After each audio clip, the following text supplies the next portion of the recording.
Hi, I'm George the Antique Nomad. Come with me as I wander the country in search of valuable vintage, amazing antiques, and cool collectibles. We'll buy, sell, and trade at antique malls, shops, and shows, estate sales, flea markets, thrift stores, anywhere people go to find really interesting things that just aren't made anymore. So come on, let's go! Hey everyone, it's George the Antique Nomad, and look where I am. I'm at Renninger's Antique Market. And I'm sure you're thinking, yeah, you go to Renninger's a lot because you show at Renninger's, but this isn't the Renninger's you're thinking of. This is the Pennsylvania version of Renninger's. I am here on a sunny but chilly day, and I'm here because I've never been here before. And by the way, I'm here with some friends. Okay, so the first thing about this place is it's gigantic. It just goes on and on and on and on. And these are the permanent year-round dealers who rent spaces. They also have outdoor dealers when the weather is warmer, but it's like below freezing outside, so we're not going to see that today. But some of them have specialties, like this one has a lot of really great still banks here that you can see. I like the Ward's Riverside tires. I haven't seen that guy before, the Owl. And then some of them just have whatever, and I'm sure those are the ones that maybe we'll find better deals in, because the specialists, of course, you know, you become a specialist by making a market in something, and that puts you at the top of the market. But they've got really fun stuff. Look at all the Christmas. And they've got some really fun old 1950s and 60s era cars down here. Early die-cast. Now the mechanical bank there with the pineapple head, you can't call that a reproduction because it says 50th, and that's actually for Hawaiian statehood, so that is period for the time.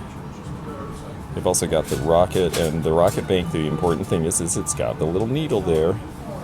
And then the Frank's beverage tray with the flamingos, that's really cool too. And there's a Shmoo bank. I always think of the Shmoos because of Little Abner.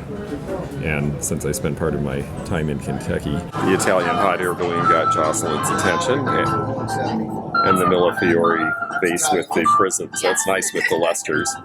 And I like the architectural pieces behind it. I'm also fond of these Mexican tile tables. Those are really neat. It's not his spelling, but I always have to show anything that says Xeno, because Xenomorph with an X is my tech guru and all-around fine person. This is a gum machine. These ones with the roulette wheel and some of these others are trade stimulators. It was basically a way of gambling, but then you would win money in trade because they couldn't pay out cash back then. It wasn't legal. Or you would win gum. This one's a Gold Rush. They're really cool.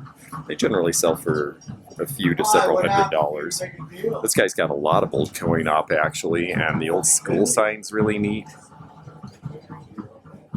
And then here is a later slot machine from the 1930s when gambling becomes legal in Nevada and ultimately other places. There are still some states where you cannot legally own a slot machine, just a few, but that's changing pretty fast with the dawn of online gambling and everything. Okay, both Jocelyn and I are liking this Curtis Charret, and it's got a date on it, 1968, on the leaf. I do think it's really cool. She saw it first, so if she wants it, it's hers. Otherwise, I think I might get it.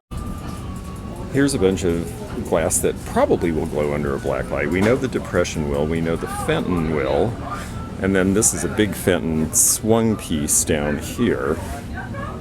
I believe that is lime custard, that should as well. This probably won't. That is, I believe, Kanawha with this riggery around it, and that color does not fluoresce. And then for no reason at all, there's this really cute little kangaroo bottle with the sand in it. I have to admit, I like that a lot. Okay, it looks like we both found something in this space. I am getting the Fenton lime green custard swung base because, well, it's lime green custard. And Jocelyn's looking at a hedgehog figure very similar to one that I sold recently, made in England. Here's another phonograph. You see these in Pennsylvania because this was a big state, so a lot of people had these as entertainment around 1900. This one's got a really nice horn here. And apparently this one has both horns. It's got this one for fancy show and then this little one that would have actually projected the sound better. It's a really neat set. It's $1,200 with both horns. In this day and age, She-Hulk maybe makes a little bit more sense. Okay, so the gentleman told me that this is actually a recent piece, and who is the artist? Luke Marshall. Luke Marshall, and Rome, New York. Rome, New York, and it's based on the Roycroft Studios, which makes sense now that I actually look at the logo in the bottom. It's sort of a stylization similar to Roycroft. It's really well done. I mean, the balance and everything, it looks exactly like of the era. And do you mind me asking how much? It's 500. 500, yeah. It's a beautiful piece that's so studied and precise. It's very nice. Well, I'm glad to learn about a new artist. That's really cool. Jocelyn very wisely is shopping in the most amazing booth in the entire place. This place is packed with really beautiful art glass. The coralline overshot here is nice. This looks like probably a Lutz piece. It is fixed too. These are just beautiful. Yeah. Hello there. Fun. Well, that's just great. And what really beautiful art glass you have. Yes. Yeah, to see so many. This shelf, it was in the last 2 weeks. The whole shelf's been new. Really? All new stuff. All this Art Change Nouveau. it up. Yes, that. Wow. Wow, that's great. Is this a DeVilbiss atomizer? It looks like it is. That's really pretty. I can't imagine any of this is cheap, nor should it be.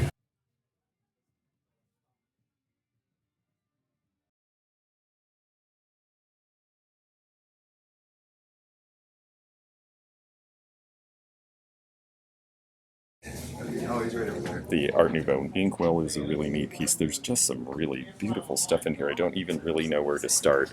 We're all kind of a little bit overwhelmed by this space. So Walter has found a scent bottle here. Looks like it's probably late Victorian. Is it silver plate? It's plate. Derby silver, yep, yeah, there's silver plate.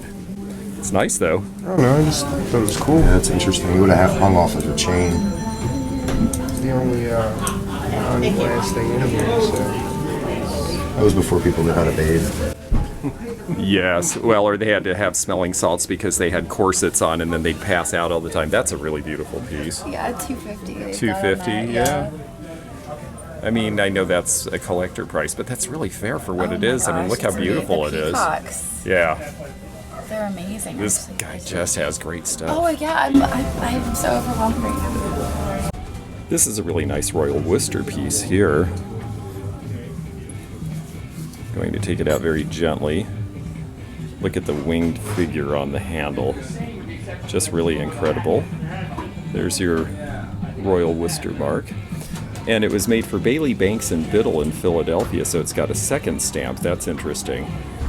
So they actually commissioned this piece. Bailey, Banks and Biddle was a very high-end store in Philadelphia, and so it makes sense that they would have had a company as prestigious as Royal Worcester send things over to them from England. I like this guy with his little stern look. He is a humidor, that's why he's smoking a pipe. A ceramic one. These were usually made in Germany, and it doesn't have a country of origin mark, so it's going to be 1890s. Here is a Ward 1987 red bird rather than the bluebirds that we see all the time. The red are definitely scarcer. Red was a little more expensive to make, and they just didn't make as many in the time. This is a really pretty piece of wave crest, this box here. You see the puffiness, which is similar to their dresser boxes, but this one was made without a lid on purpose. It would have been probably a paper sorter or a letter holder. And this one is $175. He just has so much beautiful art glass and porcelains and other things, but he's got an entire case of Old Carnival. I mean, this place is so gigantic, you could spend an entire weekend just here, and Adamstown has, oh gosh, 10 or 12 other stores that are also huge and wonderful, and markets.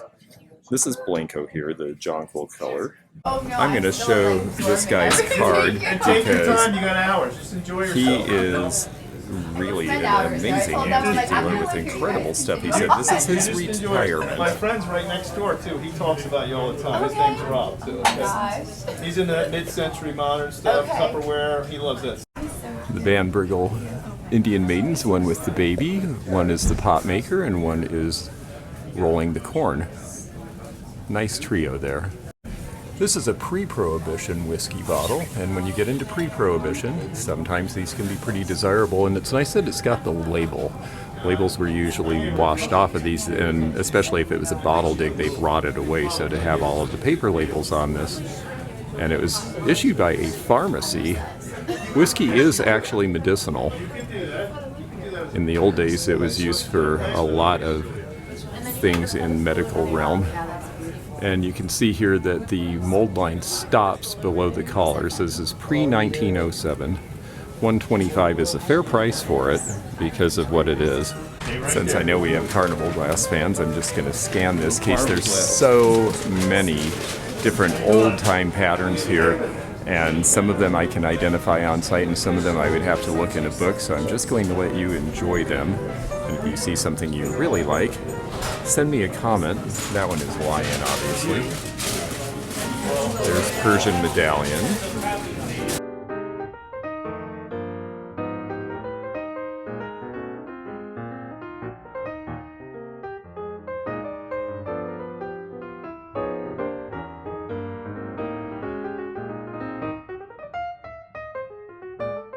Looking better for Oh, thank you. That's wonderful. Yeah. Here's an advertising piece from Wilkes-Barre in Pottsville, Pennsylvania. The great house of Isaac Benish and Sons. Yes. That's a hard color to find there, that ice blue. Oh, it's such beautiful. It really is pretty, and the colors are good. I mean, not just he's got some unusual glass colors, but he's also got, like this one especially, that has every color in the iridescence you could want. I mean, it's got the purple and the gold and the orange and the green. I mean, it just, you know, the early days of Carnival glass, they really were trying to compete with Tiffany, so they really made them special. And then after a while, you know, when they were Carnival prizes, then it was something else. Look at this very pretty piece that he's selling. Oh, it's Romeo and Juliet. Oh, okay. I thought it was Dalton from the work, but okay, so there's Juliet. Wow. And Romeo. Ah, yes, they can't be together. It has the name There's, Romeo. oh, that's a wonderful piece. What a great buy you got. Well, if you're wondering where all the good stuff is, it's apparently in Pennsylvania. They just have amazing things everywhere you look. But I'm trying to look for little things because I'm riding back with a friend of mine in his car, and I already have more stuff that I'm bringing than I probably should. So let's look at this sweet little Fenton bird. That's about the size of things I should be looking for. I have no idea what it is. It's Sir George the Famous. It's really pretty. I don't know if I know it either, but let's see. Oh, that's really interesting. Isn't that unique? Is it ceramic? That's what I don't know. I think so. Yeah, it looks like. Yeah, it's pottery. As you can see, it's incised. Yep, I see there. Wow, interesting signature. I wonder if she can tell. Jocelyn Peaser. Interesting. So it's an art line, a studio line. That is just really cool looking. I would be curious what his price is on that, because there's no price on that. Like, no one does. It's like a French restaurant. If you have to ask. Yeah. But I like that piece. And look at this amphora piece. She is gorgeous. Look at the colors in her cloak. That's a tough. This is something that would have been made about 1900. And the feet are good. I always look at the feet because sculptors have told me that the feet are really hard to do well. So if the feet look good and the hands look good, then you know you are dealing with something that was done by a good sculptor. And amphora companies, they had good sculptors work for them. That's a beautiful piece. The fellow who had the nice arts and crafts space also has this. This is Louis Vuitton, original from the late 19th century. You can see the hotel sign from Paris on the side. Fantastic piece, and of course Louis Vuitton trunks usually are 5 figures. This lovely little box is Moorcroft, and I had mentioned in some of my videos that Queen Mary, the wife of George V, was quite a collector, and she was the one who appointed Moorcroft to be their potter. So this says potters to the late Queen Mary. That means this was done after she passed, which I believe was in the 1940s. It's got the Moorcroft Made in England mark. Very pretty little piece. I don't see a price on that. Most of his stuff is priced, and he knows what he has, so I'm not expecting to get lots of cheap deals here, but it's nice enough that it would be worth buying at a certain price, so we'll see what he's asking. This is by the Owens Company. They were competitors with Roseville and Weller, and you see the similarity in the glazes and colors with the florals. This is circa 1900 to 1910. And of course, part of the similarity is because they would steal each other's designers and copy each other's designs. But this one was done for the Flatbush taxpayers in New York. And this must have been some sort of a gathering that took place in 1908. And they had this made for their organization through a company called Warren and Corp in New York. But you see the Owens mark underneath. And that's why it's $275, because for people who are serious collectors of some of these companies, they like things that have advertising because they're sometimes one-offs or things that were not distributed widely. I like this guy. He's just chalkware, but he's a great face, the chieftain, and he has had a reflector put in his war bonnet. So that's going to be sometime around the late 1930s. That coloration is not something I'm used to with them. I don't think I've ever seen anything in white by then. Keep talking, just keep talking. That is beautiful. Oh, it's beautiful. It's like the lady a while ago, she said, the piece you sold me I couldn't find on the internet. I said I sold it too cheap then. Addicted. Then you're addicted. No, this is a great. You got a great stuff, man. Good Coraline. I am looking at Jocelyn's pile under this Okay, guy yeah, while there's he's figuring Jocelyn's it pile. out. That is really fun stuff. I love the heron. Oh, grabbed this thing those. here. With all this beautiful stuff, I'm looking at the little clear glass here, but I think it's really nice. It's got the chieftain on the front. It's Saratoga, Syria, so this is Masonic. It's Pittsburgh. It's dated 1903. And I assume that this was for some sort of a meeting, and it's priced at $140, which for what it is, I think is fair. Because how many of those could have survived, especially a bunch of drunken masons at a meeting? Now they also have mid-century here, and look at this fun space. I just want to move into this. Red spaghetti lamp, of course. Even the chrome bird cage for $145 is neat. And he also has this fun 1960s vintage wall of Pyrex and Tupperware, all the 60s and 70s colors and patterns. I've always been partial to this red bird. And you know, the prices really shot up on this. $250 for a set, and I have seen people pay that for these now. This is a great spot and something that you don't see as much as you used to because there's not as many people doing this now, but this is an antique period lighting, buy, sell, repair, and restoration. So they've got lots of old shades for replacements and some newer ones that are correct for the period. I wish I knew what size my bridge lamps were that I need shades for, because I'd be buying some here. They've got these wonderful pan lights. Some really neat stuff. This is really a fun thing to look for if you're redoing an old house or if you want to add some style to a newer house.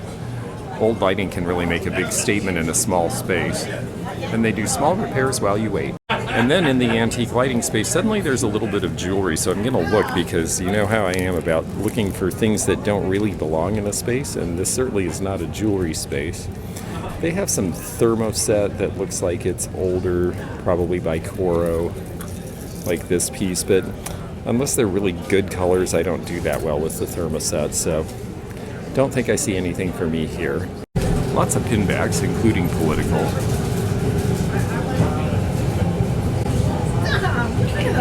I tend to make my own mistakes. I need to learn to ask for more help.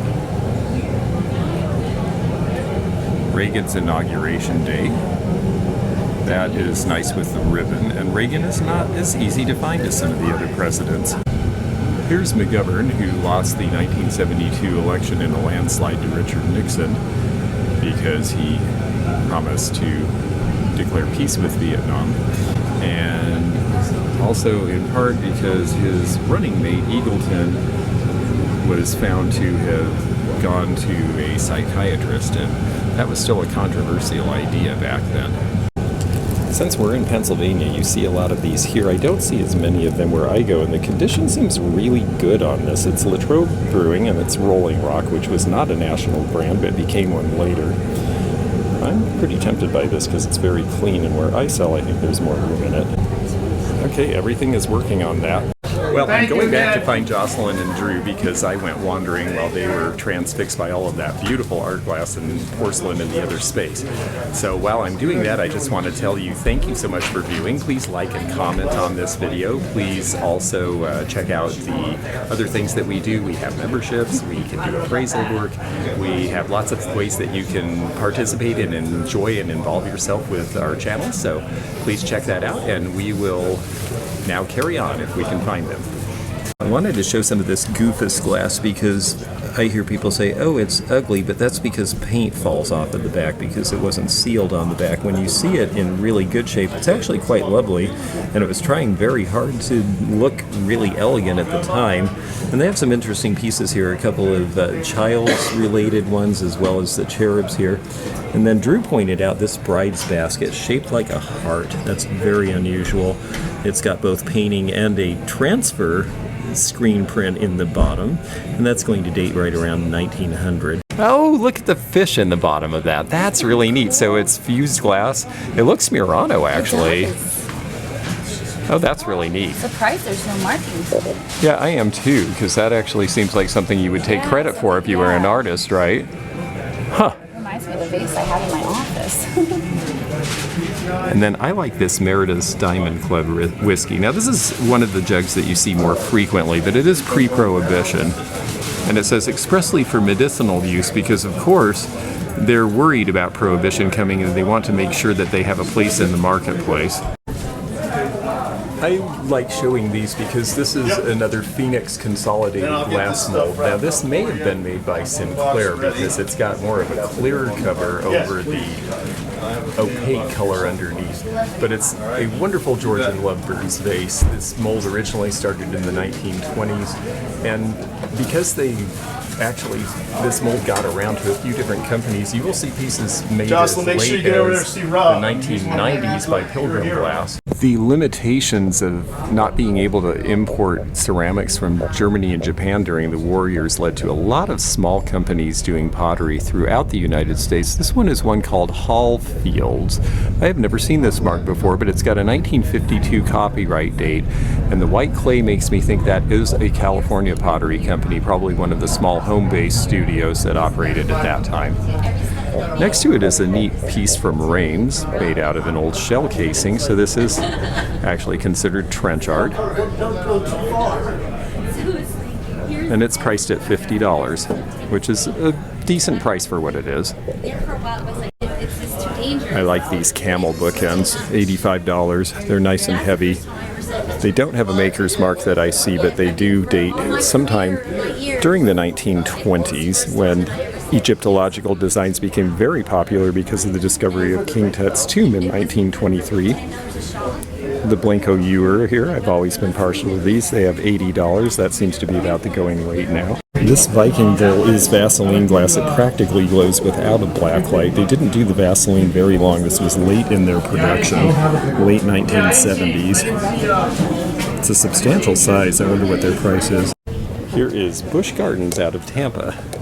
This is a treasure craft piece, part of their souvenir nameplate line from the 1970s, so that's why it's a whale, and treasure craft made in the USA. $17 is a fair price.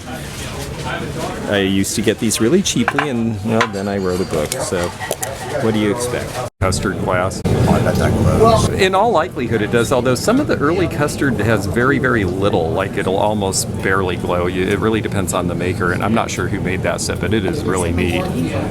It could be, but I think the one I had was actually something like, oh, hell, I can't remember now.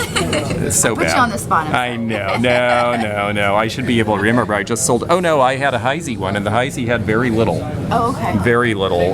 Yeah, I sold a vase, and when I took the picture to show the fluorescence, it was like, well, it's a little bit, but they just didn't put very much uranium in it. It's neat to see all these Coney Island souvenirs. It's so cool. Yeah, it's just really fun because it was such a big place to go. Oh, Japanese silk, 1933 World's Fair. I've never seen one marked Japanese silk. I think I want to look at that. And I think Jocelyn wants to look at the bunny rabbit there. See, that's all it is wood putty. Into the mold, and then put them on the bottom. Yeah. Oh, so they were a decoration for a newel post or something. Yeah. Oh, I see. And you have a pair. Oh, that's interesting. They were. For some reason, I was thinking they were going to be cast iron, and I picked them up, and they were so light. No, I worked in the city, and they were demoing blocks of houses, and I was able to get them out of the house. You can even buy driftwood in this place. I always think of Vintage Vinny when I see old pinups. This one's actually a cute trio here. Come over right soon, you've earned a real prize. Danger shops, soft shoulders, and curves ahead. Now we're getting back into more flea market-y part of the area, which is actually good to see because we've been buying really nice stuff and paying big money for it. Hopefully we will find some cool, interesting things that are not so expensive to balance it out.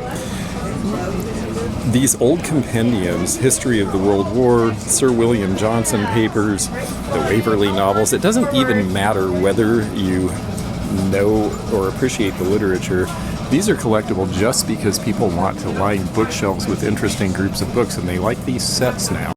These folks have a lot of antique hardware, which is another nice thing to find. If you need hardware for a house or a dresser that you're trying to restore, you can get old genuine pieces here and put things back together. And I suspect they might order some new stuff, although I have to say most of this does seem like it is old architectural salvage. A lot of this was salvaged in Philadelphia about 30 or 40 years ago. Really nice old Staffordshire platter here. Circa 1825, it looks like Goudy Dutch, I believe. If you need a walnut chucker, you can get one for $250. I do have a walnut tree, and if that thing worked, I am so sick of trying to find a nutcracker that would actually crack these things, I might buy it. Let's try this again. So the sign says walnut chucker. I was trying to think how a walnut would be that big. It is a snow thrower, and it says so on it. So I guess that's one of those for the tourists who've never seen them before. Junk jewelry, but I don't see anything that really grabs me. Bunch of old clocks, but the ones I like say as is. Some more jewelry down here. Let's see what else they might have. There's a nice little bracelet. It's just clear rhinestone from the 50s or 60s, but it's got a nice little snowflake design in the middle. Yeah. Well, I like old stuff, and you've got some interesting things. McCarthy for president. I haven't seen that one before. That's blown, because they're pulling that one. It's wet. Oh yeah, no, that's a nice piece. Yeah, I think that's and it's interesting. I didn't see that you had the brown one here. Yeah. And the brown one on the left. Bourbon. Yeah, it does sort of look like bourbon color. Yeah, and I think that one might be by a different company than the orange the base, one. Of course. Look at the base, though. The base looks very similar on both. Yeah, they're nice and heavy. Disco Mania, obviously after Saturday Night Fever came out, because look at the dance floor and that John Travolta lookalike. $85 for those. Adjustable belts. This place has a lot of fun and interesting signs. And old thermometers, old beer advertising, things that I like. Indianapolis Speedway. This would be good if I start doing any shows in the Indiana area.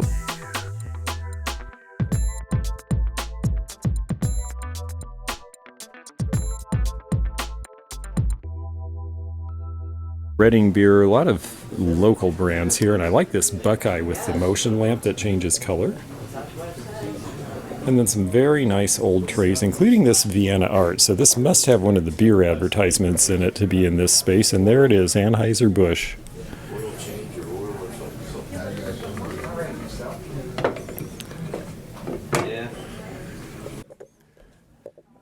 And blacklight posters from the 1970s. Very collectible now if you can find them in good original condition. Front end of a 57 Chevy for you there, in front of Ma's root beer machine. Now this might be Fulper pottery. Let's see if it has a mark with this strip glaze. This ball jug is from about 1920. I don't see a mark, and it doesn't feel as heavy as the Fulper, so I'm suspecting it's another company that made that.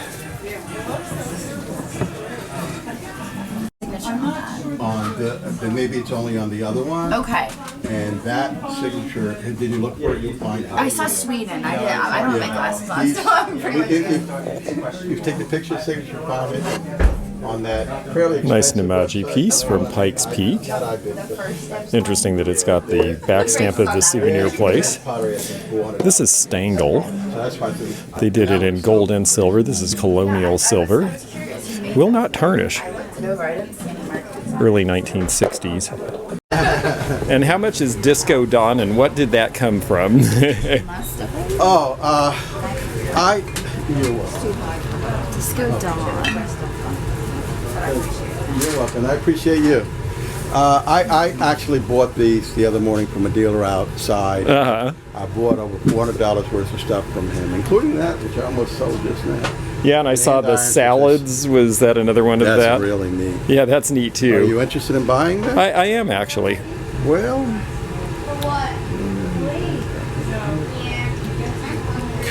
candidly, I paid $100 for all of it, and I would do $125. Okay, and that's for Salads and all of these. the salads and all of these. 50 for these and 50 for the salads, which I thought was a crazy good price. Yeah, I think so too, and I think you're offering me a pretty crazy good price too. Yeah. I probably should take it. I just have to think for a minute because I'm riding back to Florida with somebody in a little. Because, you know, if I don't, car, you know.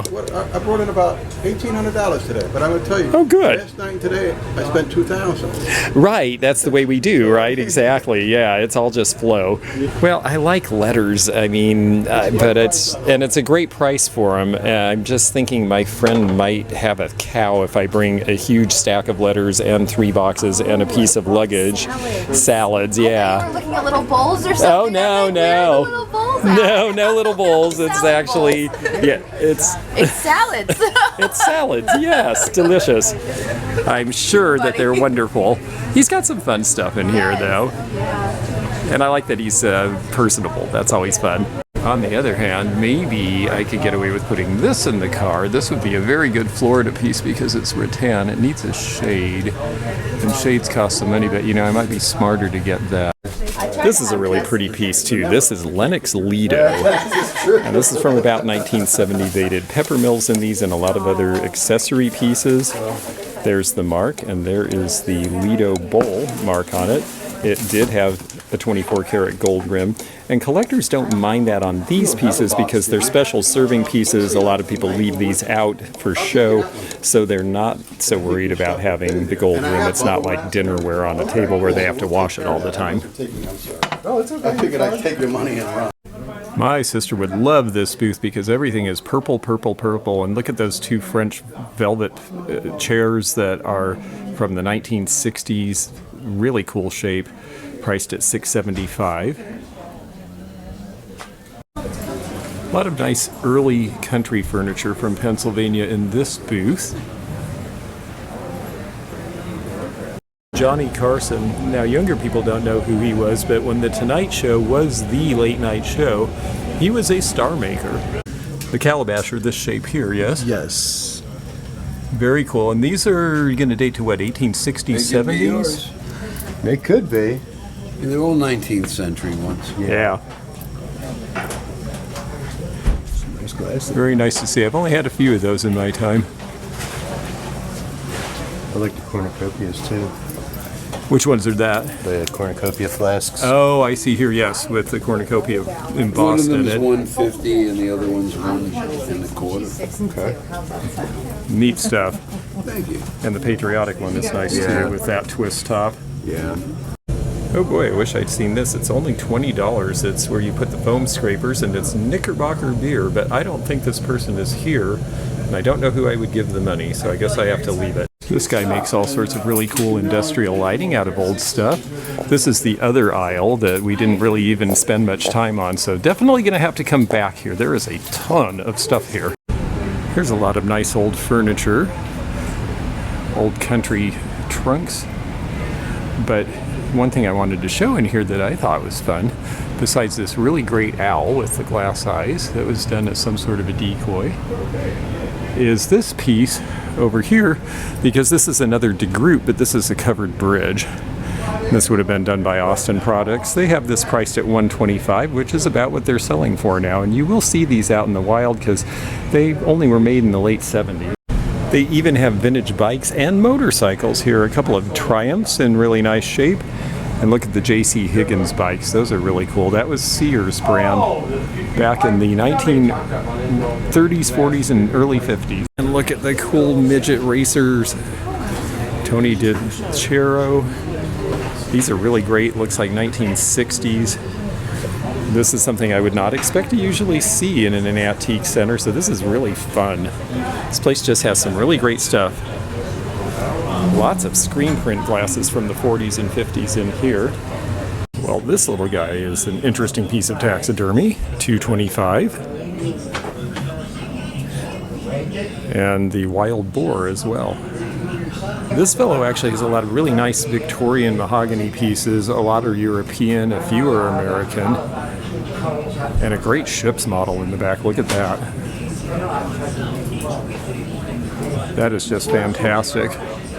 The Flomar, $1,800. Golden Girls era furniture is coming back into style. These are 1980s vintage or maybe even early 90s rattan pieces. And look, the whole set is sold. They're comfortable. They do have a good look. You see a lot of cool things in here. Unfortunately, we're getting near the end and a lot of the people have gone home and they start to draw the curtains over their spaces, and once they're gone, there isn't anyone to sell for them, so when they're done, it's done. There's a really neat bowling print. Bowling and bologna. Not really sure what that image is trying to convey, but she's cute. A lot of nice hood ornaments. This is part of why hood ornaments from the Deco era and the 50s are selling, is because people are mounting them as paperweights. And you can see the prices in there. Cute little ruffled vase, and this might actually be custard glass. It looks like it's Bristol, 1890s or so. Behind is a Japanese battery-operated kitchen range. I like the box. I see a piece of copper jewelry and it's a nice design, but it is not signed Renoir or Matisse. It's not Rebahe. And those really are the big names. The other names just don't really sell so well. There's a lot marked Bell. Nice designs, but just not really where the market is.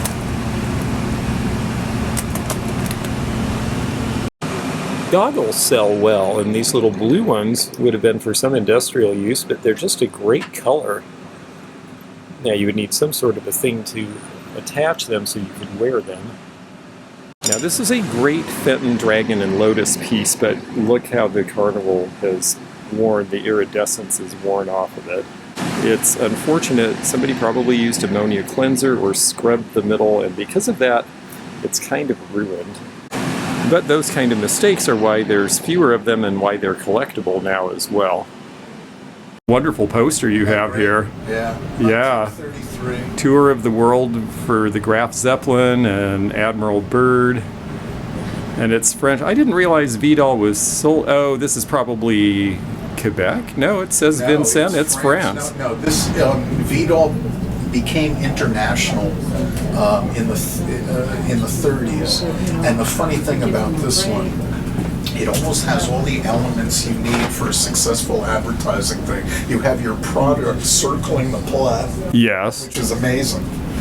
But this was done in 3 versions: an American one, a German one, and a French one. Oh, a German one as well. The German one, they didn't want anything on the poster that wasn't German, so they only have the Graf Zeppelin. Oh. So they don't have the other, Oh, how interesting. Right, so and I imagine that is the scarcest of the 3. Well, people don't really like they don't like it as well because of that. It doesn't have the graphic. And the gist of it is that, what's happening in the air has been based in what Vidal did with cars on the ground. Of course. So that's the link there with the Petroliana and the... Very interesting. And how much is that piece? I've been told that I shouldn't sell it for anything under $2,500. $2,500? I believe that. I am like around $2,000 for it. It's remarkable condition. It was paper thin. It was linen back to protect it. And there was good a thing. tear or a spot on it, and there's no touch-ups from what I understand. Oh, it's beautiful. Thank you. I'm glad I got to see it. That is really neat, and I appreciate the story. That's very interesting. Very fun. Yes, I do a YouTube channel, and I have some cohorts who do oddities, so I'll have to let them know about this market. Yeah, it was very well attended last year. I imagine so. Oddities are very popular now. That's really fun.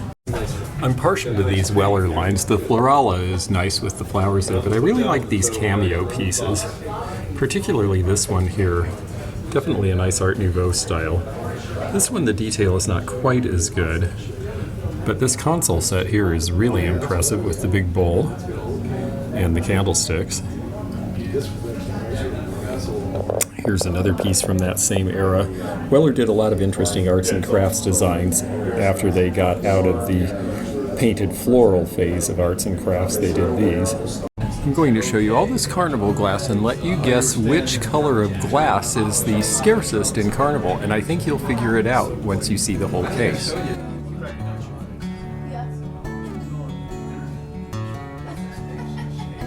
Leave a comment and let me know which color you think is the scarcest. You might have to wait for it.